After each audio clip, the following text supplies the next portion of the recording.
Welcome to bridging news. మీ reporter Bhaskar. Alluri జిల్లా agency ప్రాంతం ఉక్కుంపేట మండలం స్థానిక సతకంపట్టు వద్ద గల అంగన్వాడీ కేంద్రమును ఆనుకొని ఉన్న ఇంకుడు గొయ్యలో నేడు మూగజీవి ఆవు ప్రమాదవశాత్తు పడి తీవ్ర గాయాలు పాలైంది. మూగజీవులు ప్రమాదానికి గురి కావడమే కాదు, ఇక్కడ ప్రజలకు కూడా ఈ ఇంకుడు గొయ్యి ప్రమాదాలకు పలకరింపుగా తయారైంది. నేడు ఇంకుడు గొయ్యిలో ఆవు పడిన సంఘటన చూసి పలువురు కన్నీటి పరిమయ్యారు.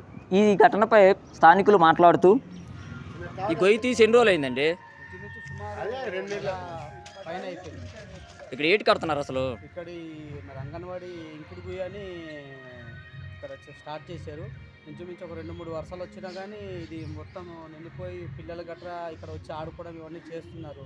ఇది మామూలుగా సిమెంట్ రేకు వేశారు. సిమెంట్ రేకు వేస్తే పాపం మరి ఆవు వచ్చి కింద పడిపోయింది గోతులో. మరి అది చాలా ఇబ్బందిగానే ఉంది. ఇది ఏమైనా ఉన్నా కాంట్రాక్టర్ లేకపోతే ఈ అంగన్వాడీ వాళ్ళు ఎవరైనా కూడా వచ్చి కొద్దిగా జాగ్రత్త చేయవలసిన బాధ్యత వాళ్ళకు ఉన్నారు. అది ఆవు కాబట్టి సరిపోయింది. అదే కానీ పిల్లలు గట్రా ఎవరైనా అంగన్వాడీ ఆడుకునే పిల్లలు కావడం, లేకపోతే ఊళ్ళో పిల్లలు కానీ ఎవరైనా పడిపోతే ఎంత బాధ. అంటే ఇది నిర్లక్ష్యం అంటారు మీరు? మన నిర్లక్ష్యం, కాంట్రాక్ట్ నిర్లక్ష్యం, కాంట్రాక్ట్ నిర్లక్ష్యం, పక్కగా కాంట్రాక్ట్ నిర్లక్ష్యం చేసి కనీసం 1 నెల రోజులు దాటైంది, అయినా పట్టించుకోలేదు. దేనికి తగ్గేరు అసలు ఏంటన్నది తెలుసుకోవాలి. తెలుసుకున్న తర్వాత ఈ పరిస్థితి వచ్చింది. అదే పిల్లలకి జరిగిందంటే పరిస్థితి ఏంటి? చిన్నపిల్లలనే కాదు, ఎవరైనా ఇటు మందు తాగే అంగన్వాడీ సెంటర్ దగ్గరే పిల్లలు ఇక్కడ ఆడుకుంటారు. ఈ గోతులో పడింది అనుకో, మరి ఆవు కాబట్టి సరిపోయింది. అదే పిల్లలైతే పరిస్థితి ఏంటి?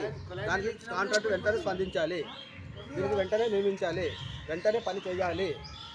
అది లేదంటే పై అధికారులకు మేము ఫిర్యాదు చేస్తాం. అది రాత్రిపూట పిల్లలు నడుస్తారు, పెద్దలు నడుస్తారు, అందులో నీళ్ళు మోసుకునే వాళ్ళు కూడా ఇలాగే నడవాలి.